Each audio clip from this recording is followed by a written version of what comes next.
Silav roj baş hevanno hevdîtinên li Pakistanê bi dawî bûn, Amerîka û Îranê li hev nekirin heyetên her du welatan jî vegeriyan malên xwe. Gelo şer wê bidome yan wê agirbest dîsa di dewrê de bimîne bi qasî du hefteyan. Aniha herkes li bendê ye ku ev agirbest bi qasî du hefteyan bidome, dibe ku di nava du hefteyên pêşme de dîsa hevdîtin ji nû ve dest pê bikin ka ev binêrin rewş çi ye, her du welatan li ser çi li hev nekirin.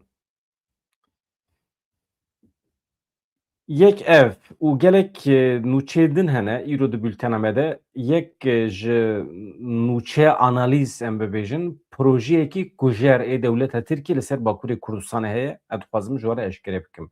Ji kerema xwe re hevalê me ê Bakurê Kurdistanê bi taybetî ê Kanî Reşê, Vartûyê, Herêma Serhedê, Erzurumê xweş guh bidin me di vê bültenê de. Ez dixwazim hin aliyên ilmî ê meselê ji we re eşkere bikim. Ez projeya kujêr, projeya qatîl ez ê ji we re eşkere bikim di dawiya bernameyê de. Aniha li bendê bin em van çend nûçiyan ji we re pêşkêş bikin. Piştî 21 saetan guftugû, danûstandin, müzakere hûn çi jî re dibêjin bibêjin li Pakistanê pêk hatin her du aliyan li hev nekir. Ev müzakere hem rûbirû bûn û hem jî rast bûn. Amerika İranê bê peymanekî îmze bikin dawî li civînên xwe yên li Pakistanê anîn alîkarê Serokê Amerîkayê Vance dibêje Tehranê şertên Washingtonê yên ji bo devjêberdana çeka nuklerî red kiriye. Tehran jî tiştekî din dibêje li ser sê xalan dibê nakokiyên me çêbûn me li hev nekirine. Wekî din dibe me li hev kir. Berdestê sibê roja yekşemiyê yani îro vê sibê Amerîka û Îranê dawî li danûstandanên xwe anîn bê ku tu encamekî bi dest bixin. Ev yek jî qeder çarenûsa agirbesta nêzik ya du hefteyan xistiye ber gumanê. Gelo wê şer ji nû ve dest pê bike yan agirbest wê bidome. Vance ku seroketiya şandeya welatê xwe dike beyan kir ku Îraniyan red kiriye ku dev ji çêkirina çeka nuklerî berdin. Vance ji paytexta Pakistanê ber bi Amerîkayê ve birêket daxuyanî da çapemeniyê ji aliyê din ve jî berdevkê Wezîreta Karê Derve ya Îranê İsmaîl Beqayî ji medyaya welatê xwe re beyan kir ku reşnivîsa 10 xalî ya Îranê û her wiha li keleka wê plana Amerîkayê hebû ya ji 15 xalî ew hatine guftûgû kirin di civînê de li ser hêjmarekê xalan elbet li hevkirin çêbiye lê li ser sê xalên esasî nakokî derketine li hevkirin çênebiye. Çi ne? Çavkaniyekê ji malpera nûçiyan ya Axiosê ya Amerîkayê re ragihandiye ku nakokî bi taybetî ne sê xal lê ser du xalên esas çêbûne. Ew jî daxwaza Îranê ya ji bo kontrolkirina Tengava Hurmuzê ji aliyê Amerîkî ve hatiye redkirin ya duyem radestkirina uranyuma dewlemendkirî ya Îranê û devjêberdana ji dewlemendkirinê zêdetir. Ew jî Îran red dike dibêje ez ê uranyumê dewlemend bikim û kes sermiratûnê ez ê li gorî projeyê xwe tev bigerim. Navbênkarên Pakistanê daxwaz ji her du welatan kirine ku agirbestê biparêzin. Ji aliyê din ve Wezîrê Karê Derve yê Pakistanê Îshak Dar got ku gelekî pêwîst e ku alî girêdayê agirbestê bimînin. Dibe ku di rojên pêşme de guftûgû ji nû ve dest pê bikin. Em wekî Pakistan em di nava xebatan de ne ji bo ku her du alî ji ser masê ranebin. Alîkarê Serokê Amerîkayê jî got di nava 21 saetên borî de wî çend cara bi Serokê Amerîkayê Donald Trump re bi telefonê axifiye, her wiha bi Wezîrê Karê Derve Marco Rubio re, Wezîrê Xezîneyê Scott Bessent re, fermandarê giştî ê CENTCOMê Brad Cooper re axifiye, bi wan re ketiye nava tekîliyê. Artêşa Amerîkayê ragihand ku du keştiyên wêranker yên Amerîkayê di Tengava Hurmuzê re derbas bûne. Wekî amadekariyekê ji bo paxişkirina mayînan ya dibin vê Tengava Hurmuzê de. Lêbelê medyaya fermî ya Îranê beyan kir ku fermandariya leşkeriya hevbeş ev nûçeya red kiriye. Yani Amerîka dibêje du keştiyê me çûne di Hurmuzê re derbas bûne ji bo paxişkirina mayînan. İran jî dibêje na. Ti tiştekî wisa tune ev dere ve. Niha dema ku ev danûstandin li Pakistanê didûmiyan, Donald Trump ji rojnamevanan re tiştekî ragihand, dibêje em anha bi paqijkirina mayînên li tengava Hurmuzê re eleqedar in. Xebatekî me wisa ana heye li ber destê me, em peymanê bi Îranê re çêbikin jî, çê nekin jî ji bo min firqa wî tune ye. Em tengava Hurmuzê pak dikin, em wê derê dixin bin kontrola xwe. Dibêje Donald Trump. Ajansa Nûçiya Nîya Fermî ya Îranê belav kir ku şertê wan ev e. İran dibêje yani. Kêmkirina êrişên İsraîlê li ser başûrê Lubnanê. Tazmînata zirar û ziyanên ku ji ber êrişên Amerîka û İsraîlê gihîştine Îranê. Berdana sermayeya cemdandî ya Îranê li qada navnetîvî. Yani sê şertên Îranê hene divê Amerîka wana bîne cih hevan. Yek, İsraîl divê êrişên xwe yê li ser başûrê Lubnanê bi desteklandin. Baş e? Hizbullah jî di nav de. Artêşa Lubnanê jî di nav de. İsraîl divê êrişên xwe bi desteklandin. Ya duyem, divê Amerîka û İsraîl tazmînat bidin Îranê ji ber zerarên ku di şer de çêbûne. Ya sêyem jî İran dixwaze hemî sermayeya wî ya di qada navnetewî de ku anha dest danîne serê hatiye cemdandin, ev sermaye pereyekî ciddî ye, divê serbest were berdan. Di vî şerê de ku 28 Sibatê bi êrişa Amerîka İsraîlê ya li ser Tehranê dest pê kiribû, heta niha herî kêm 3000 kes li Îranê hatine kuştin. Li Lubnanê jî 2005 kes hatine kuştin. 23 kes tenê li İsraîlê hatine kuştin. Zêdetirê bi dehan kes jî li welatên kendavê wekî Iraqê, Ürdünê, Herêma Kurdistanê jiyana xwe ji dest dane di vî şerê de. Wekî din binesaziya nîvê welatên Rojhilata Navîn zirar dîtiye. Ew jî ji ber êrişên Îranê. Ji ber ku hevkarî kirine bi Amerîkaya re. Niha hevan do. Ev li aliyekî bi girtina tengava Hurmuzê re ne tenê welatên kendavê temamê dunyayê zirar dît. Me jî, we jî, ê li Bakurê Kurdistanê, ê li Almanyê jî herkesî zirar dît. Çima? Ji ber ku her tişt biha bû di serî de petrol, gaz û tiştê ku em bikar tînin di nava rojê de zirar dîtin. Ew jî ji ber qutbûna tekîliya welatên kendavê ya bi cîhanê re. Sibê du sibe wehî fatura elektrîk negirtiye, fatura elektrîkê jî wê biha bibe, wê ser we de were. Hevandan. Niha ev ya li aliyekî. Ya din Wezîrê Parastinê yê İsraîl Katz bi gotinên gelekî tund ajot ser Tayyip Erdogan weke Netanyahu. Doh Netanyahu jî derket ji Tayyip Erdogan re got tu kujerî, tu qatilî, tu êrişê Kurdan dikî, te komkujî pêkaniye li hember Kurdan û bi vî halê xwe perîşan, bi vî destê xwe bixwîn tu radibî ders didî me ka em êrişê Kurdrê bikin ya nekin. Me doh şîrova xwe kir, doh jî pêr jî. Me got Netanyahu ne ku ji Kurdan hez dike wisa dixwaze Tayyip Erdogan sûcbar bike. Tenê Kurdan ji xwe re weke kartekî bikartîne.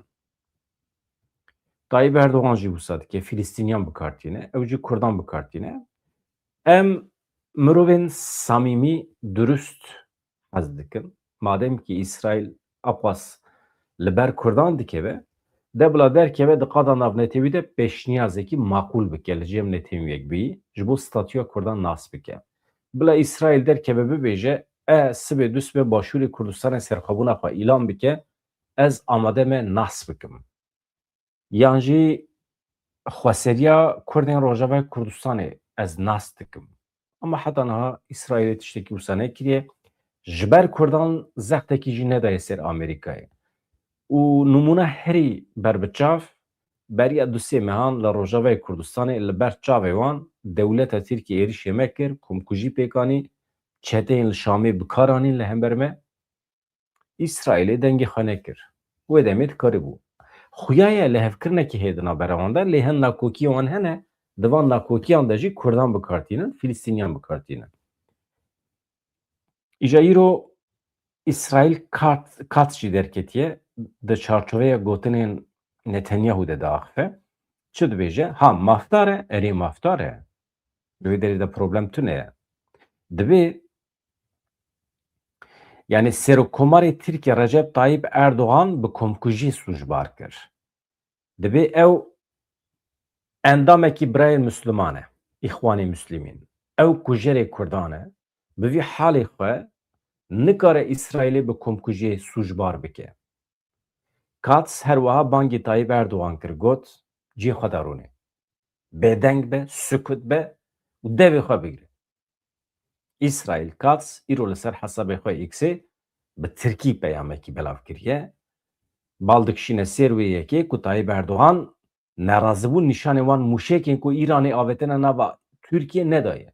Dibe tu aqasa mêrî, camêrî Îranê ew qas füze avêtin ser axa te û te rojekî ranebûyî te gotinekî ji wan re negot. Ka helwesta te. Piştî ku eşkere bû ku ew pilingekê ji kaxezê ye serî li antîsemitîzmê dide û li Tirkiye li dijî rêvebirên siyasî û eskerî yê İsraîlê mehkeme darizandinekî sexte radigihîne. Wezîrê Parastinê yê İsraîlê Tayyip Erdoğan bi tundî rexne kir. Got ev çi piçûkiyekê mezin e. Ev çi pûçiyekê mezin e. Endamekî birayê Bisûlmanî tu. Tu kujerê Kurdanî. Tu radbî ew İsraîla ku xwe li hember hevkarên te ên li Hamasê diparêze bi komkujiyê sûcbar dikî, tewambar dikî. Baştir e dibe Tayyip Erdoğan bila cî xwe de rûnê sukut be, bêdeng bimîne devê xwe bigire. Dibêje İsraîl Katz. Li Herêma Kurdistanê zengila dibistanan lê de 2 milyon xwendekar aniha vegeriyane dibistanê xwe. Milyonê ku 800,000 xwendekar diçin dibistanan bi qasî 200,000 xwendekar jî diçin zanîngehan. Zanîngeh, peymangeh 2 milyon însanên me aniha di perwerdeyê dane li Başûrê Kurdistanê. Em dibêjin aqubet li serê Rojavayê Kurdistanê be. Em hêvî dikin demekî kin de dibistanên me ê Rojavayê Kurdistanê vebe. Ev temarê heyatê ye. Rojavayê Kurdistanê çi dikin bikin binêrin hemî karê xwe di vê dunyayê de berdin. Pêvajo, mêvajo, entegrasyon, mentegrasyon her tiştî berdin. Dibistanên me ê li Rojavayê Kurdistanê bixin fealiyetê. Zanîngehên me bixin fealiyetê. Duh nûçeyek min bihîst, min xwend di ajansê me de min neda. Min nekir nûçe, min ji we re pêşkêş nekir. Hinek min şerm jî kir. Ji ber ku di fotoğrafekî de avahiya zanîngeha Kobanî hebû. Ew zanîngeha Kobanî ku me bi hezkirinekî, bi eşqekî pir mezin di dema xwe de me pêşkêş kiribû. Avabûna zanîngehê. Çend fakülte têdan e, çi qas xwendekarî wê werin perwerdekirin. Çend hukuknas wê jê derkevin. Çend doktor wê jê derkevin. Em ê çend însanan derman bikin. Ew qas xwendekarê me li zanîngehê perwerde dibînin.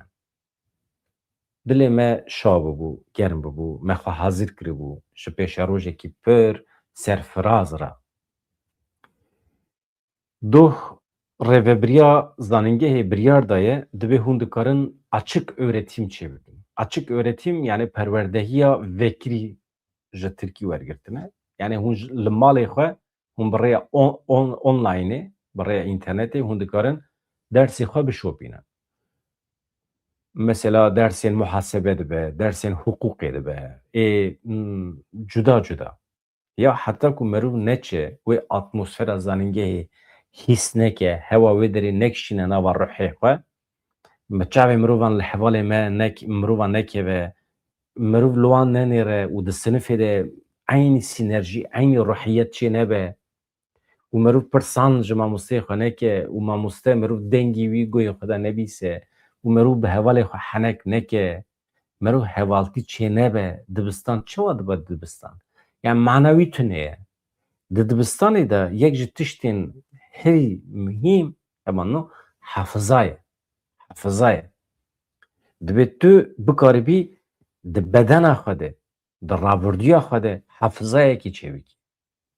Hevaltiya mekteban çiqas şîrîn e ne? Hevaltiya eskeriyê, hevaltiya mektebê, hevaltiya ciyê xebatê. Tu hevalê xwe yê ciyê xebatê dibînî li derve tu dixwazî hembêz bikî, tu dixwazî jê re pir baş tevgerî ne?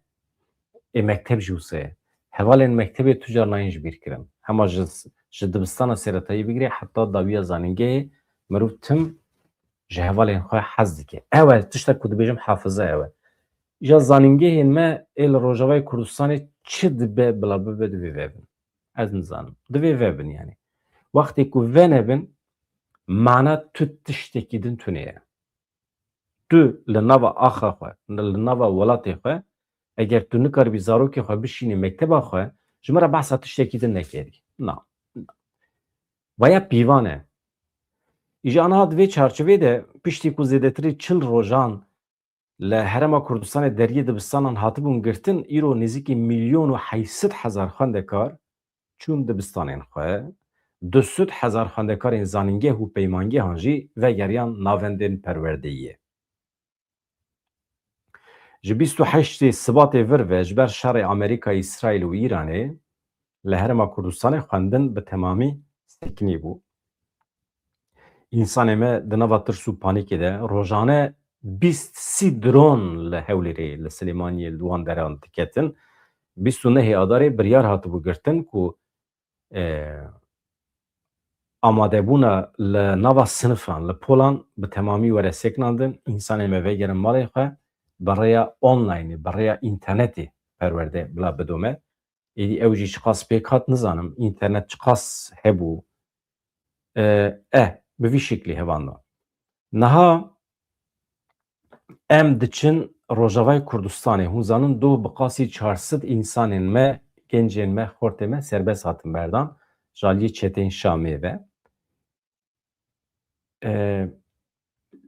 Ez dixwazim aniha hûn li bavekî godar bikin. Çîroka şervanekî dîlgirtî malbata wî li bendê ye. Çîrokên ecayîb dilsotîner dibêjin, dilsoj dibêjin, dilşewat dibêjin, hûn çi dibêjin bibêjin. Çîrokên ku wisa nava dilê mirovan diqelişîne perem perçe dike hene di nava wan dîlgirtiyan de. İnsan hene 11 sala ewladê xwe nedîtine em nizanin ku derê ne. Em nizanin saxe miriyê jî. Naîf Hisên daxife hûrguliyên detayên dîlgirtina kurê xwe dibêje Elî Eskerê kurê wî daxwaza serbestkirina wî dike. Yani xeber girtiye ku saxe. Ka em binêrin çi dibêje.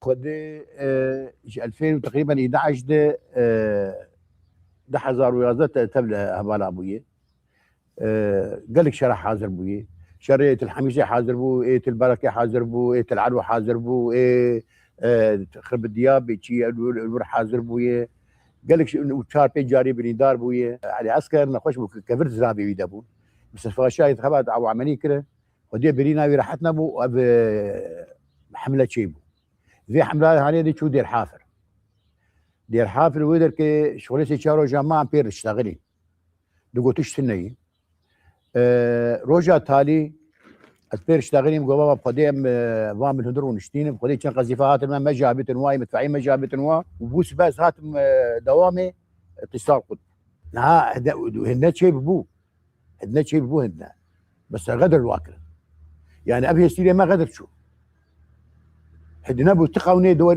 دوري دي افشتني يعني قبل هنا شيء به حملش سكنه يصير ما يصير جنابه يعني شرط سكنه يغدر الواكرن الوا جبرين وبقدي برن قرتنا وبرن والله الورقه هبالي وهات نكش جمش زيتونيه هات محل ميبو هات قول لا ازو على عسكر مهجع كده بو وبقدي وضعي بشكي تعبان انت فين قرش نخوش بو نشوف لكي داري الحلبي حبسه حلبي يعني انها روشاويني تندرستي نباشه خديت بيجيب نباشه يعني ابقى ما نديتي بس قور عمليابي وشيكيبي ونخوشيابي بعنا بريندار بوشو والله دخوازم اب سربس بيسيما بي بردان بزاروكي في قاليني وقش شرفاني في قاليني واي في قالي باريس اب شرفاني منه دخوازم بشكل Evet. سلامت بقرن وبنظام زاروكي وشي زاروكي في هنا Bi vî şeklî niha hevanno rewşeveya Rojavayê Kurdistanê em li bendê ku hinek bikeve ser rê. Niha em biçin Vartoyê hevanno. Kanî reş, Varto, li wan deran projeyekî ciddî ya dewleta Tirkiye heye.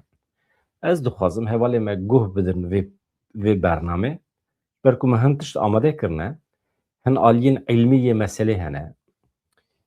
Gazên kimyewî ku ji binê erdê dikarin derbikevin zerarekî çawa dikare bide însanên me. Dewleta Tirkiye çimal pê vê projeyê ye? Ev projeyekî qetliyam û kuştinê ya demdirêj e, demkin e, dema navîn e. Bana ez dixwazim em bi hewra lê godar bikin. Pêşî em biçin Vartoyê em guh bidin însanên me ê wê derê paşê jî ez dixwazim hin şîroveyan bikim.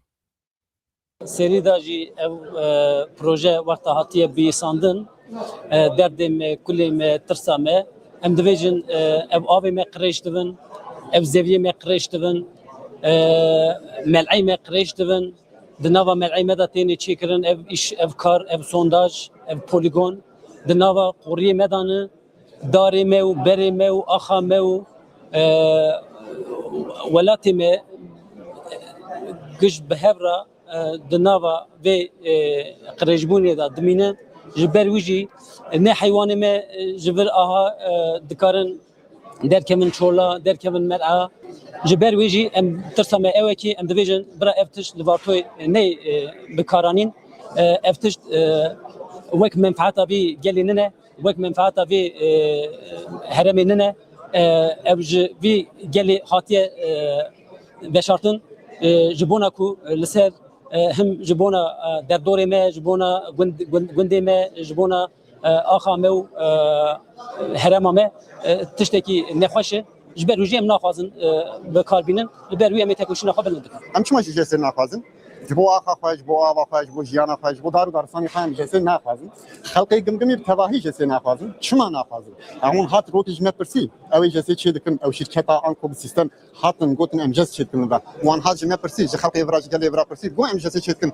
Gelo fikra we çi ye? Hûn qebûl dikin, hûn nakin, daxwaziyê we ji me çi? Ji me tiştek pirsî? Na. Bi serê xwe hatin, biryar girtin, got em çê dikin. Em jî dibêjin em naxwazin û heta quweta me hebî jî em ne hemberî li qarşî vî tiştê ne. Em vî tiştê ji xwe re naxwazin. Ji axa xwe de em vî tiştê naxwazin. Ji me re nabe. Ji axa me re nabe, ji miletê me re nabe. Çawa nabe? Çawa jiyanê dikujîtir. Ne heywanat dikujî, ne tu avê qirêj dike, ne tu dar û daristana dikujî. Ne tu tiştek nahêlî ji bo jiyanê bo ku va xelqat virda jiyan bike, tiştek namî. Çawa bixwazin?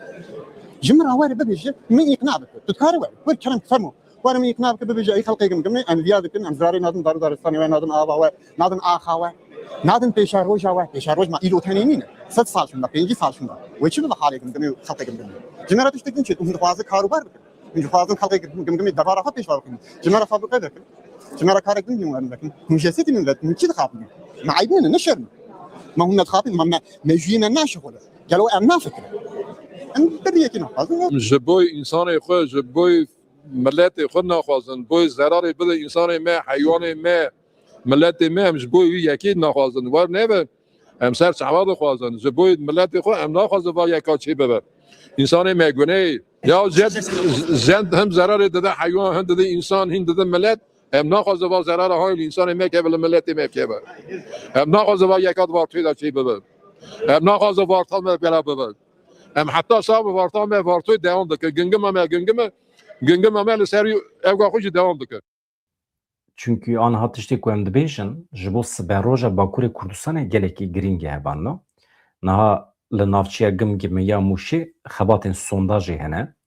Projeya çêkirina polîgonê hene di serdema di vê serdemê de. Yani ev jî dibe sebebê nerazîbûna milletê me mafdar e. Reaksiyon nîşan dide li dij derdikeve. Çima welatiyan balkişan di ser metirsiya li ser ekolojiya heremê.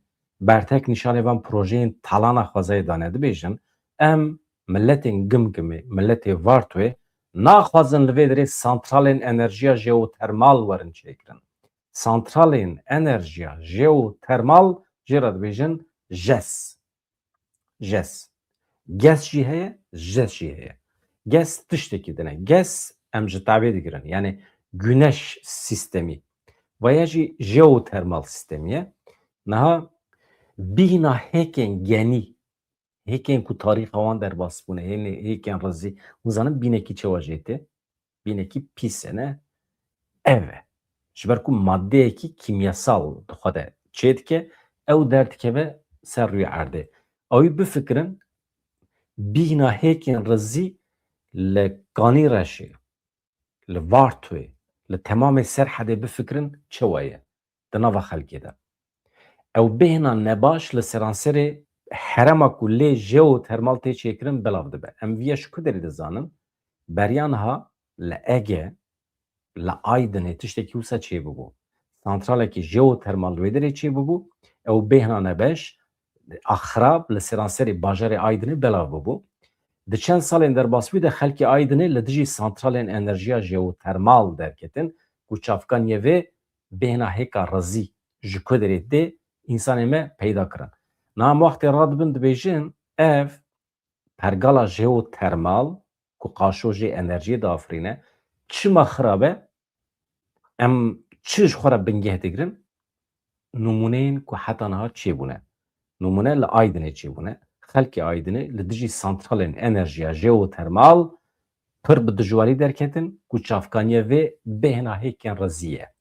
Gundiyên Aydinê, bajarê Aydinê ku bandora zerar û nexweşiyên li wê derê pir xweş dîtin, hîs kirin, kêmbûna berhemên çandiniyê dîtin û hîs kirin, nexweşî dîtin û hîs kirin, ji bo parastina erdê xwe jî rabûn pir dijwarî li hember vê sîstema JES derketin. Çünkü dîtin.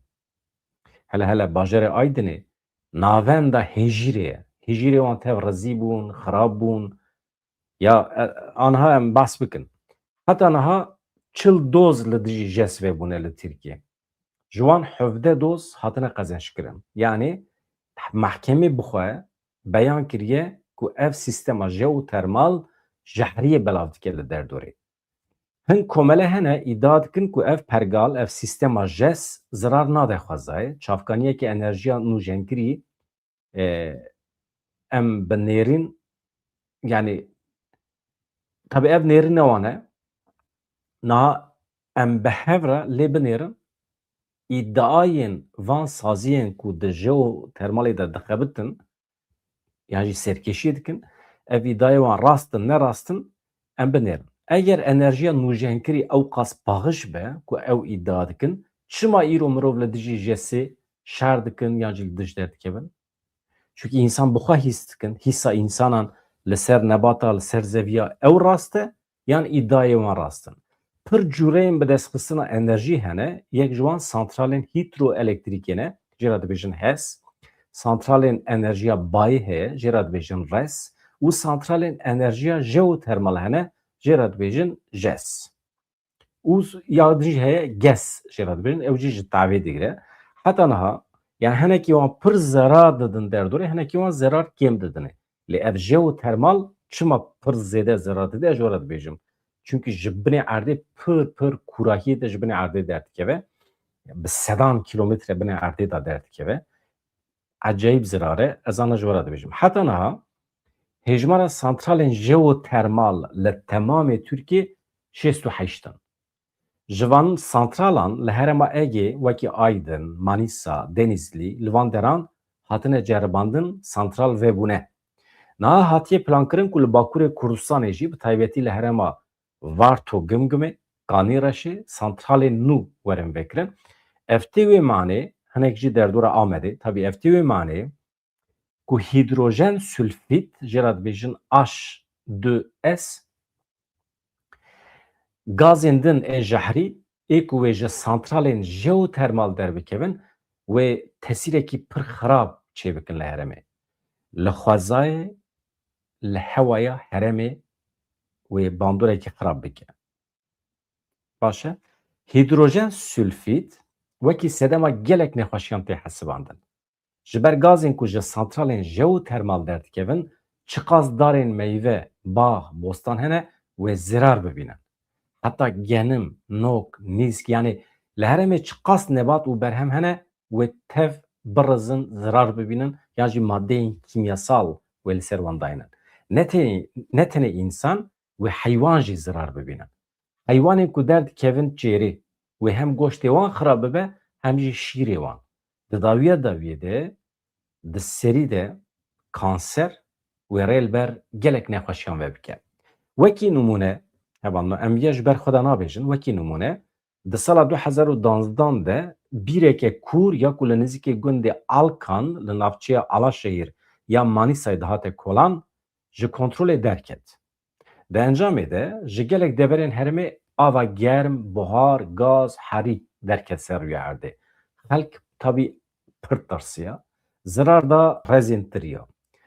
Mesela li Vartwê eger hûn wan santralan bikolên gazên cuda dikare derbikeve, li Aydinê gazên pir xetertir dikare derbikeve. Ev li gorî hereman diguhere tabî.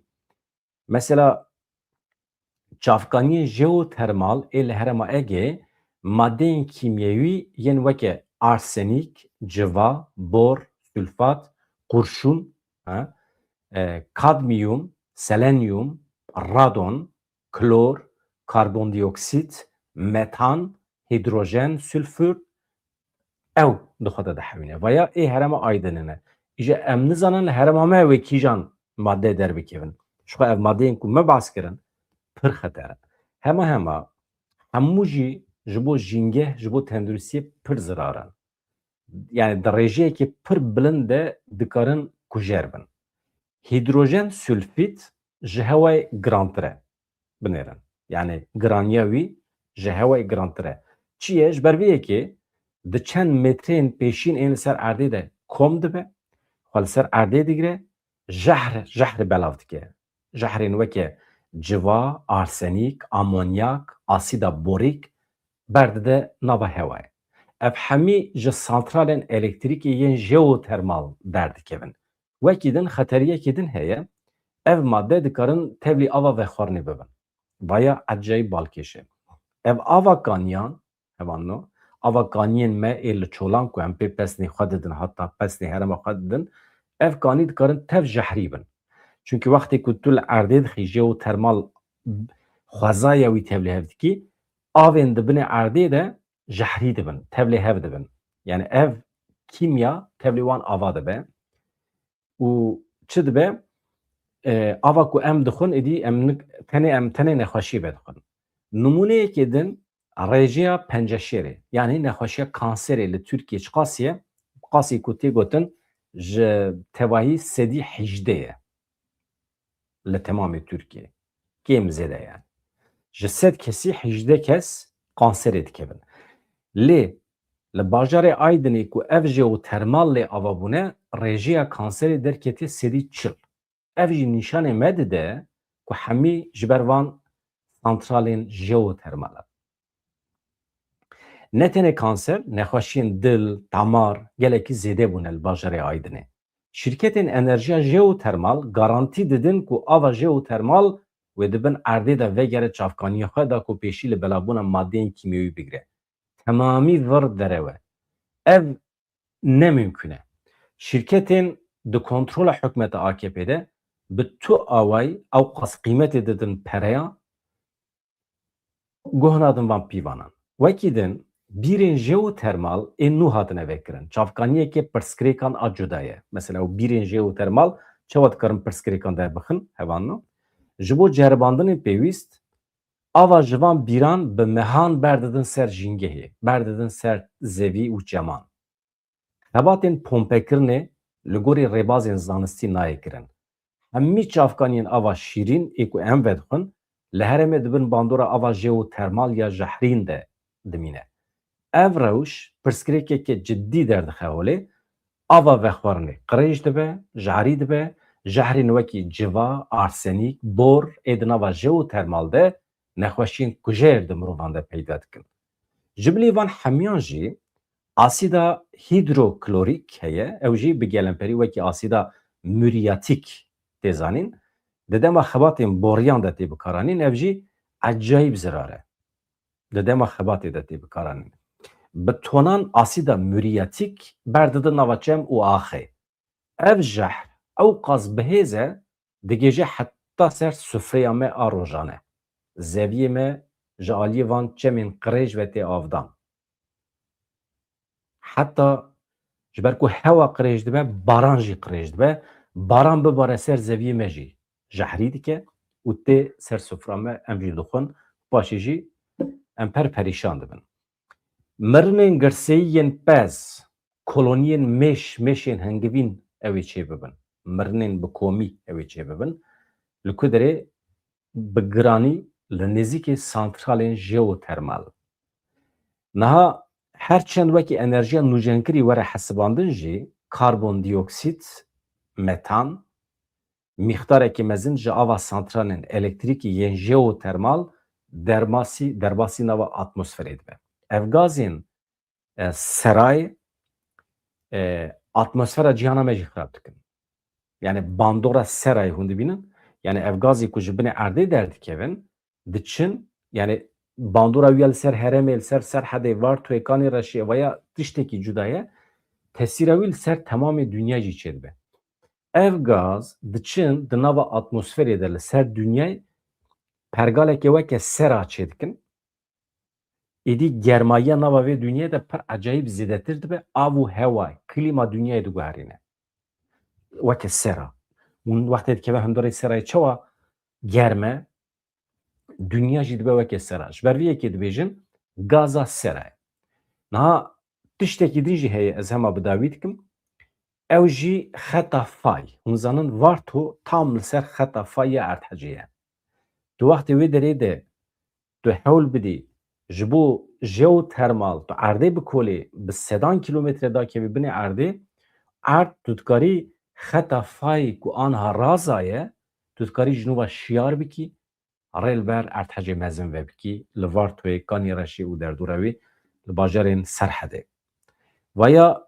مخص از واره پار بکم هون بن هوانو شکرم آخرا آلیکاری بدن هوالین ما دوستین ما یه لوار توی کل هم بروی پروژه کوژیر درد کهون آلی کاری بدن وان چوا ری ندن دولت ترکیه کوی داری لگوری خواه پروژه چه بگه پترولا ما ددزن قنبه بلا بنی آخا ما نکولین الکتریکاوی داری دبن الکتریکاوی دجی بکری تشتکی نای جسدی یکی انرژی ترکیه نکاره تمیم بگه و یا لالیه کی جخوا دردمه سیاسی گلکن اوجی ده برنامه که دن دزی جوره بیجم یعنی شخوا از تم ده بیجم مرو وقت حاکم جغرافیا خانه به مرو سرور نبه لسر آخا خواه خلق ده اوسا جوی خواجی هر تشتی خواجی ده ارده تراد که و ارد دولمندی سر ارده بن ارده جخوا دگره ده به و ضراره که مزینجی ده خوازیته تو جیانته نخموانه پیشی مروف سرور جغرافیا خواه به مالا و خاطره و سلاو رئیس